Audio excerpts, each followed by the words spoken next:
오늘 사무엘상 15장 10절부터 23절 말씀을 통해서 뇌물이 되어버린 예배라고 하는 제목으로 하나님의 말씀을 나눕니다. 사무엘상 15장은 하나님께서 사무엘을 통해서 사울에게 아주 엄중한 명령을 내립니다. 그것이 뭐냐면 히브리어로 헤렘이라고 하는 명령이 진멸하라는 거예요. 아말렉 족속들을 진멸하라.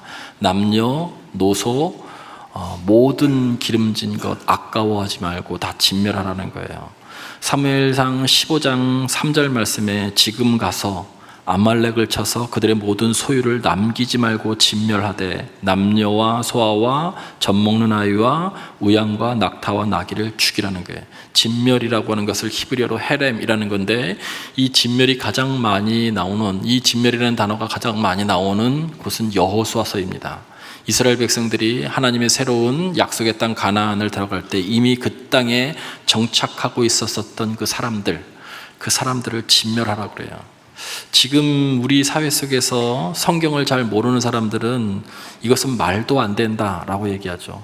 사랑의 하나님이 이미 그 안에서 잘 살고 있는 그 사람들을 이제 들어가는 사람이 오히려 다 쫓아내고 거기를 다 진멸하라고 하는 것, 그게 사랑의 하나님이 맞는가라고 그렇게 물어보죠. 진멸은 국어사전적인 용어로 모든 것을 죽여 없애 멸망시키다라고 하는 거예요. 여러분, 그런데 이것은 구속사적인, 창세기에 보면 하나님께서 가나안의 범죄가 극에 달한 그때, 여러분, 그 마지막 순간까지 기다리셨다는 거예요. 그들이 돌이키지 않았기 때문에 그 삶이 완전히 음란과 폐역과 부정과 부패의 완전한 그러한 부패의 땅, 타락의 땅이 됐죠. 여러분, 거기를 청소하지 않고 들어가는 그 어떤 누구도 거기에서 자유할 수 없어요. 죄의 문화에. 하나님은 인류의 역사 속에 당신의 구원 계획을 이루고자 이스라엘 백성을 선택하시고 가나안 땅을 하나님의 나라의 모범으로, 모델로 보여주시려고 했는데 이미 그 땅 자체가 악으로 가득한 거예요. 죄인인 인간이 거기 들어가선 그 환경에 가득한 것, 그 환경을 이길 수가 없는 것이죠. 그래서 진멸하고 새 시대를 다시 시작하라고 하는 의미예요.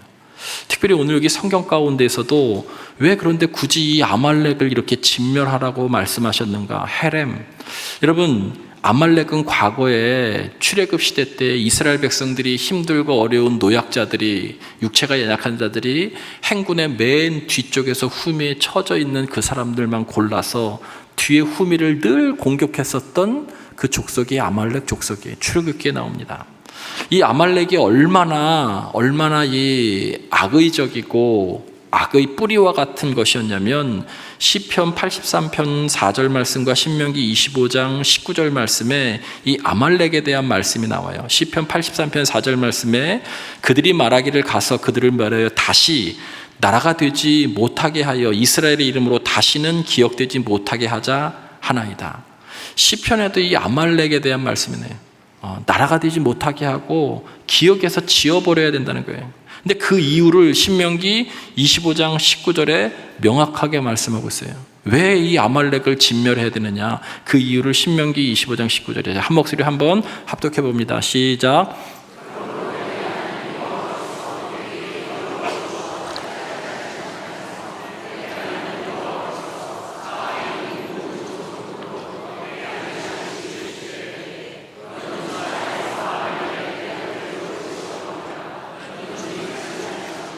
여러분, 이 말씀 속에 제일 중요한 것은 내게 안식을 주실 때라고 하는 말씀이에요.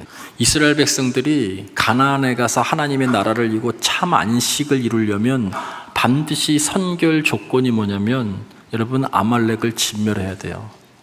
아말렉이 악의 도구고 여러분 악의 뿌리이기 때문에 그래요. 그것을 그냥 둬서는 이스라엘에게 참 안식이 없어요. 우리에게 오늘날로 적용하면 여러분의 삶의 주변에 악한 문화를 뿌리 뽑지 않으면 여러분 늘 악에 노출돼서 악을 행할 수밖에 없는 거예요. 그래서 참 안식을 누리려고 한다면, 내게 안식을 주실 때의 안식의 완성 조건은 뭐냐면 아말렉을 기억에서 지워버릴 정도로 아말렉이 없어야 되는 거예요. 하나님의 이 진멸은 새 시대를 여는 것이고 새로운 일을 하는 사람들에게 주시는 그런 사명인 거예요. 이것은 어떤 단순한 영토 전쟁이나 잔인한 학살이 아니고 하나님의 뜻을 대적하는 악한 세력을 심판하고 공의를 집행하는 여러분 숭고한 임무, 헤렘이에요. 헤렘. 신앙적으로만 해석할 수 있는 부분이죠. 하나님의 참된 안식을 가로막는 악의 뿌리를 온전히 잘라내야 된다는 의미예요. 우리가 이 세상에 살아가는 데 있어서 참된 안식을 누리는 것에 방해되는 악한 악의 뿌리들을 제거해야 된다는 의미이기도 해요. 하나님은 사울에게 그것을 명령하셨어요. 진멸. 근데 여러분, 오늘 본문 말씀을 잘 읽어보면 이 사울이 기름지고 좋은 것들은 다 남기고 가치 없는 것들은 다 진멸시켜버리죠. 하나님은 그렇게 말씀하시지 않았죠. 남녀, 소화, 귀한, 우양, 낙타에 이르기까지 뭐 아무리 눈에 보기에 좋다 할지라도 다 진멸하라고 말씀하셨어요. 근데 사울은 그 말씀을 취사 선택하죠. 자기 눈에, 자기 욕심에 좋은 것은 다 숨겨서 가둬두고, 그리고 가치 없는, 보잘것없는 것들은 하나님 말씀대로 순종하는 척 다 진멸시켜버리죠. 그 사실을 알고 사무엘이 찾아오죠. 그런데 그 사무엘이 찾아왔을 때 오늘 본문 말씀에 이 사울이 뭐라고 해요? 내가 하나님의 말씀을 다 행하였나이다 라고 성경 13절에 말씀하고 있어요. 내가 여호와의 명령을 행하였나이다. 행한 것이 아니죠. 취사 선택한 거죠. 진멸하라고 그랬는데 자신의 욕심으로 다 가둬놨죠. 그랬더니 사무엘이 이야기하죠. 저 들리는 짐승의 소리는 무엇이냐? 여러분, 우리가 주목해야 될 것은 이 사울이 거룩한 예배의 이름을 빌려서 불순종을 포장하려고 했다는 거예요. 왜 이 짐승을 남겨두었느냐라고 할 때 하나님께 예배하려고 남겨두었습니다 라고 거짓으로 이야기하죠. 그때 사무엘이 가장 중요한 말씀하죠. 순종이 제사보다 낫고 듣는 것이 수장에 기름진 것보다 낫다. 유명한 말씀을 하잖아요. 여러분, 우리가 주목해야 될 것은 사울이 처음부터 이렇게 부패한 인간이 아니었어요. 그가 처음 부름 받을 때에는요, 대단히 순수하고 하나님을 의지하는 사람이었습니다. 여러분, 사울이 즉위한 이후에 3번의 전쟁을 치르는데 첫 번째는 11장에 나오는 암몬 족속과의 전쟁이고, 두 번째 13장에 나와 있는 블레셋 족속과의 전쟁이고, 오늘 15장에 나와 있는 아말렉과의 전쟁이에요. 암몬과의 전쟁을 11장을 할 때 이 암몬 족속의 나하스라고 하는 사람이 쳐들어와서 이스라엘 백성들의 눈을 다 뽑아버리겠다라고 조롱을 하죠. 그때 사울에게 하나님의 영이 크게 감동되어, 사무엘상 11장 6절의 말씀에 하나님의 영이 크게 감동되어, 이 안에는 여러 가지 뜻이 담겨져 있어요. 하나님의 이 영이, 루하우가 강력하게 감동된 것도 있지만, 감동됐을 뿐만 아니라 그가 그때 하나님의 음성을 잘 듣고 순종했다는 의미가 이 안에 담겨져 있는 거예요. 자신의 힘이나 권력을 의지 않고 오직 하나님의 주권, 하나님의 말씀에 전적으로 매달리고 신뢰하는 사람이었어요. 전쟁에 승리하자마자 그는 모든 영광을 하나님께 돌려 여호와께서 오늘 이스라엘 중에 구원을 베푸셨나이다 라고 다 영광을 하나님께 돌리죠. 그런데 13장 15장의 블레셋, 특별히 오늘 아말렉과의 전쟁에서는 전쟁에 이기고 나서 15장 12절에 자기를 위하여 기념비를 세운다, 자기에게 영광을 돌리는 사람으로 바뀌죠. 특별히 13장에 여러분이 잘 아시는 것처럼 사울의 영혼에 불안이 밀려오기 시작했어요. 블레셋의 병거 3만 명, 마병 6천 명이 쳐들어오자 그 모습이 해변의 모래알처럼 많아 보였어요. 백성들은 수풀과 동굴로 숨기 시작했고, 군사들은 타령이 속출하기 시작했어요. 그때 이 사울의 마음은 불안하기 시작했어요. 더더군다나 여러분, 이 시대에 전쟁에 나가기 전에 이스라엘 백성들은 하나님 앞에 제사하면서 하나님께 묻게 되어 있어요. 하나님, 이 전쟁에 우리가 나가야 됩니까? 하나님, 말아야 됩니까? 나가게 된다면 우리가 어떤 행동을 취해야 됩니까? 제사장을 모셔놓고 반드시 예배를 드리는 것이 왕의 의미였어요. 책임이었어요. 여러분, 그런데 사울은 지금 미치도록 심장이 뛰고 있어요. 적군은 모래알같이 밀려오고 있고, 그리고 탈영병들은 속출하고 백성들은 무서워서 다 숨어 있어요. 이 얘기는 자기의 자리, 자기의 그 왕자의 자리가 지금 흔들릴 수 있다는, 빼앗길 수 있다는 거예요. 이 위기 앞에서 그가 했었던 행동은 그럼에도 불구하고 하나님께 물었어야 되는 거예요.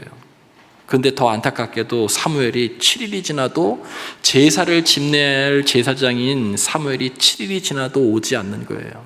그럼에도 불구하고 기다렸어야 돼요. 기다리고 물었어야 돼요. 그런데 결국 묻지 못하죠. 그 시간을 기다리지 못해요. 그 기다리는 것을 견뎌내지 못하죠. 그래서 스스로 여러분 제사를 집례하죠. 성경은 그렇게 표현하고 있지만 많은 신학자들은 다른 어떤 방법으로 했을 것이다라고, 하여튼 자기가 이 제사장을 사무엘을 기다리지 못하고 자기 의도대로 하나님이 원치 않은 방법대로 제사를 집례합니다. 근데 이것은 묻는 것이 아니에요. 지금의 이 상황, 이 불안, 이 위기를 모면하기 위해서 하나님을 예배를 통해서 조정하려고 하는 것이죠. 여러분, 묻는 시간을 생략한 채 그가 행동함으로 말미암아서 결국 그는 더 교만한 인간으로 되어져 버려요. 암몬 전쟁 때 성령의 감동도 사라지고 오직 내 힘으로 이제 하나님께 예배하는 예배마저도 내 마음대로 통제하려고 하죠. 여러분, 이것이 문제였어요. 오늘 세 번째 아말렉의 전쟁에서는 훨씬 더 사울의 마음에 힘이 들어갑니다. 이 아말렉의 전쟁은 하나님이 분명히 진멸하라고 하는 말씀 앞에 그는 그 말씀을 취사 선택해서 좋은 것은 취하고 나쁜 것은 다 가차없이 진멸하죠. 자기를 위해서 거대한 기념비까지 세우죠. 그리고 사무엘이 질책할 때 제사 드리려고 이것을 모아놨다고 이야기하고 있어요. 지금 하나님께 예배하는 이 예배의 사울의 태도는 뭐냐면, 예배를 마치 뇌물을 주어서 하나님께 무언가 얻어내려고 하는 주술적인 방법으로 생각하고 있다는 거예요. 사실은 13장에서도 안 드려도, 그의 마음에 안 드려도 상관없어요. 그러나 이걸 안 드리면 질 것 같아요. 그래서 스스로 이 위기를 통제하고 조정하려고 특별히 예배를 사용해서 내가 이만큼 했으면 이만큼 돌려받을 것이라고 하는 우상숭배적인 주술적인 방식으로 예배를 드리는 것이죠. 그리고 그것을 분명하게 명확하게 이 성경에서는 이야기하고 있는 거예요.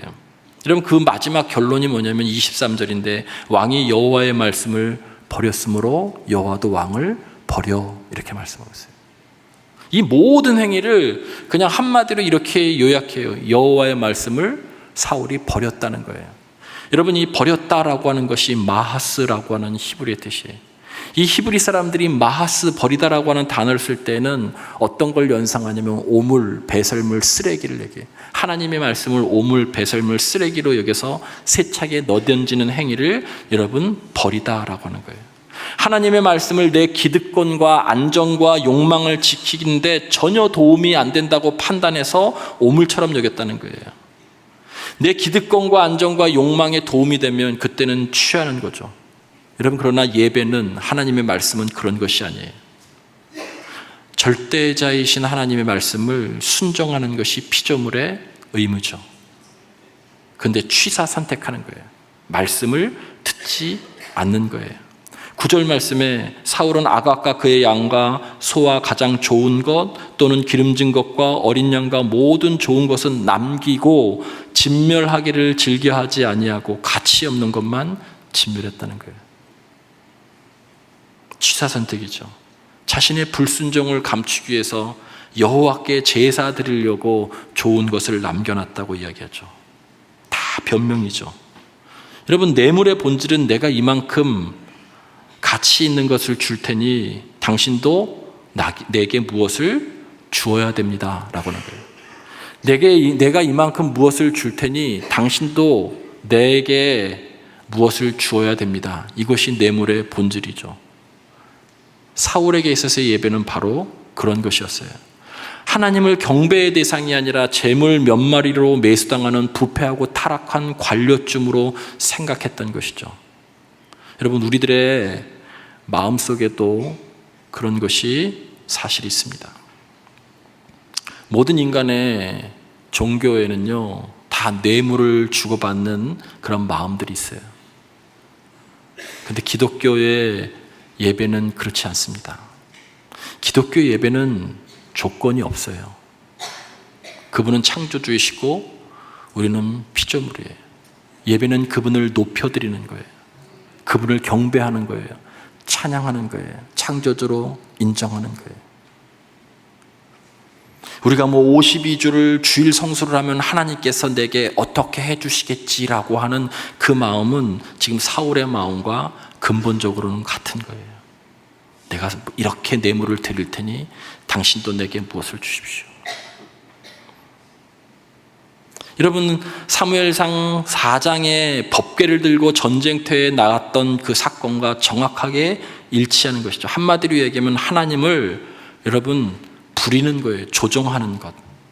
하나님을 내 소유로 만들어서 마음껏 부리고 조종해서 내 이득, 내 유익, 내 욕망을 채우는 것으로 그분을 움직이는 것이죠. 그런데 그 하나님을 내 목적으로 조종하고 통제하려고 하는 모든 종교적인 행위, 그 예배는 다 주술적이고 뇌물인 거예요. 모든 인간의 이 마음이 있습니다. 다 저변에 깔려 있어요. 하나님, 내가 이렇게 52주 주일 성수할 테니 우리 아들 붙게 해주십시오. 내가 어디에서 정말 봉사할 테니 하나님, 이거 성취되게 해주십시오. 이런 마음이 사실 우리의 내면에 다 있어요. 뭐 그것을 또 꼭 나쁘다고 이야기하기는 어려워요. 그것이 우리가 갖고 있는 연약한 마음이기 때문에 그렇죠. 그러나 근본적으로는 그것은 예배학적으로 옳지 않는 거예요. 그냥 그분은 우리의 창조주이시고 우리의 주인이시고 역사의 주관자이시고 우리는 그분의 피조물일 때 그분을 높여드리는 것, 그분을 찬양하는 것, 그분을 경배하는 것, 그 자체가 예배인 거예요. 그것이 목적이어야 되는 거예요. 여러분, 그런데 사울의 예배는 뇌물과 같은 예배였어요. 결론을 어떻게 맺고 있냐면 23절에 이 모든 상황들, 이 전쟁에 패했던 상황들, 그가 영적으로 몰락했던 상황들, 그가 예배를 멸시했었던 이 상황들, 이 모든 것들을 23절 한마디로 사울이 여호와의 말씀을 버렸으므로 여호와께서도 왕을 버려라고 이렇게 얘기하고 있어요. 마하스, 사울이 하나님의 말씀을 쓰레기처럼 여겼다는 거예요. 하나님도 그를 쓰실 수 없었다는 거예요.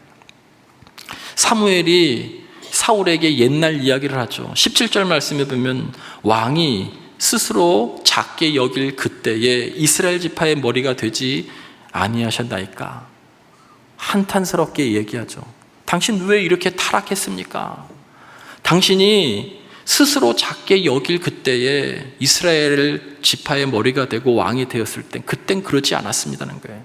여러분, 여기에 스스로 작게 여길 때 그때에는 하나님의 말씀을 정말 소중히 여겼었던 그때예요. 하나님의 말씀을 듣던 그때예요. 지금처럼 쓰레기와 오물처럼 여기는 그런 때가 아니었다는 거예요.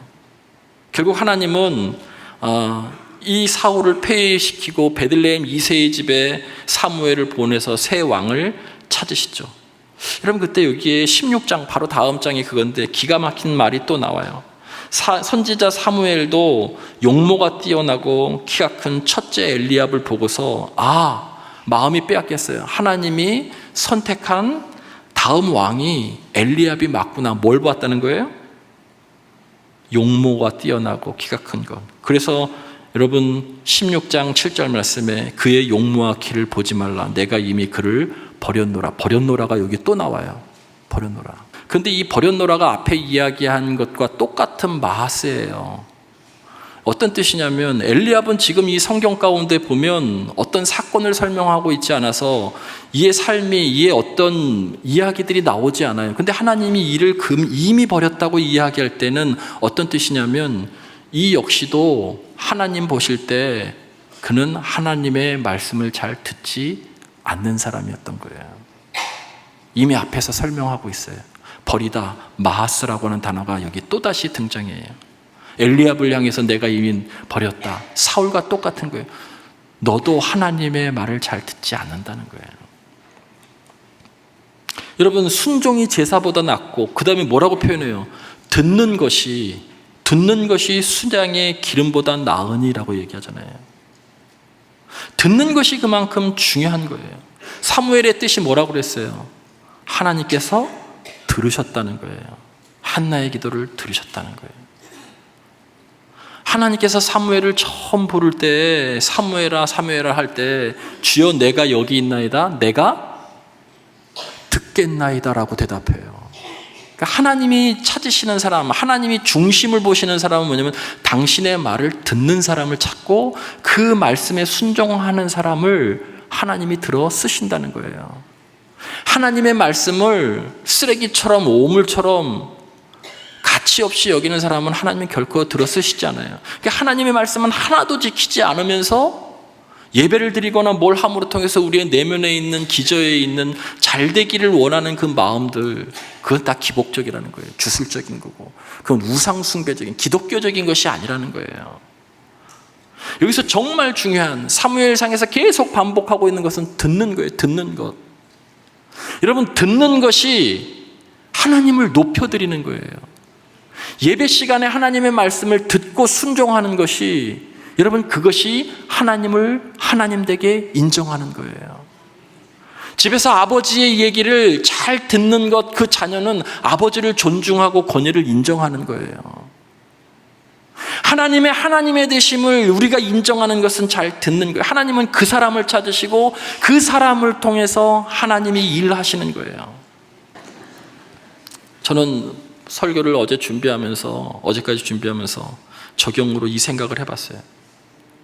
여러분, 하나님께 요즘 많이 물어요? AI에게 많이 물어요? 답안은 그 답을 하지 않으신 그게 답이에요. 여러분, 기도하면 빨리 속 시원하게 하나님께서 응답해 주시지 않을 때가 많죠. 근데 AI는 물으면요 1분 안에 답을 줘요. 우리들의 마음이 다 조급해서, 불안한 상황이 닥쳐올 때 조급해서 묻고 빨리 답을 내리죠. 그러니까 사람들이 이상하게 무슨 예언한다는 곳에 쫓아다니고 바로바로 나오니까, 그래서 현혹돼서 넘어가는 거예요. 사울이 그랬어요.